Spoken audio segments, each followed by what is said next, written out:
Now, I've actually been playing Hive for over 5 years now, and it's quite safe to say I'm a veteran when it comes to slimy little tactics. So today I decided to go and share 25 of my favorite Hive tips and tricks. And make sure you stick to the end because guaranteed you don't know most of these. Now, starting off at number 1, we have the radius of any boombox explosion is 8 blocks. However, keep in mind the further the person away is, the less of an effect the boombox has. Killing the kill leader in Skywars, the person with the most kills, grants you more XP than killing any other player. The replays of your games are stored for 180 days with Replay Pass, and without Replay Pass it's only 30 days. In survival games, once you loot all the chests, they actually refill at the 10-minute mark, including the spawn ones. A cool little feature not many people know about: if you go on the Hive website, you can check a player's unlockables such as avatar and which cosmetics they bought, and you can also check their statistics. Bed Wars turrets can be shot by bows and take only 4 arrows, whereas destroying them normally takes 8 hits no matter if you have a diamond sword or even a stone sword.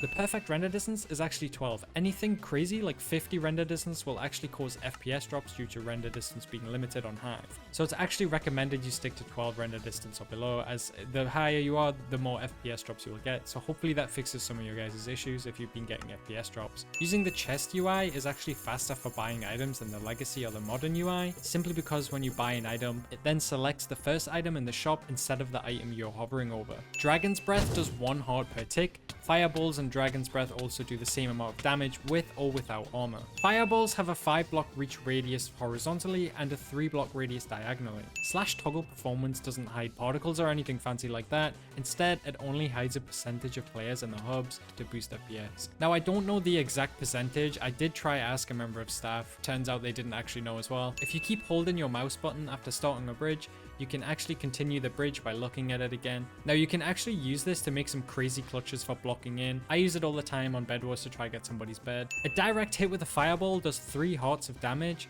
Splash damage from 1 block away does 2.5 hearts of damage, and splash damage from 2 blocks away does 1 heart of damage. Over 94% of people that watch my videos aren't subscribed. Make sure if you do enjoy the content, check down below, as some people actually don't think they're subscribed. It's actually possible to fail a 3 block reach test, although it's not consistent enough for people to use it as an excuse to cheat. I just still think it's quite funny. You can check your ping on another region by adding a server, then the region's IP of which you want to check your ping to. I'll list them all down below. Now, this is also quite a useful way to directly connect to that region instead of loading in game and then connecting. The Bed Wars and Skywars teams are always in the same order, so if you're ever lost trying to find another color's base, just remember the order is blue, grey, yellow, red, magenta, green, aqua, and orange. Going back to Dragon's Breath, they have a radius of 2 and can actually damage players through walls, so if an enemy blocks in on your bed, just slap one of these bad boys down and you're all good. In CTF, you can get the speed from berries while carrying the flag. If you eat the berries, pick up the flag, stop sprinting, then quickly sprint again, and then if your speed runs out on the way back to your base,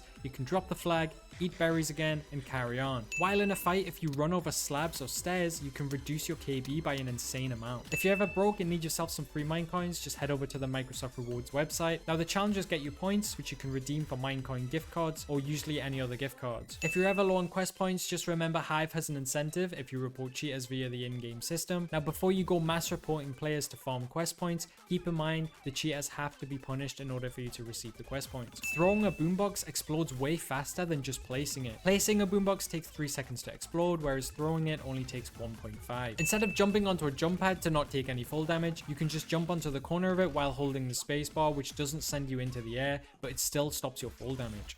If you throw or shoot projectiles through corners of walls, they'll endlessly go up or down depending on where you're looking. Shooting enough arrows through the wall and having a player jump into them will instantly kill them. If you complete all the Bed Wars seasonal challenges that grants you coins to unlock the in-game cosmetics, you actually don't have enough for all of them. It leaves you with needing 1 more coin to get the last cosmetic, so instead of going for the cheapest ones first, I'd recommend going for the ones you want. Hopefully you guys enjoyed all 25 of these tips and tricks. If you have any more, make sure to let me know in the comments. I'd also like to thank Hurricane and Ufu for helping me with the tips and getting some of the clips.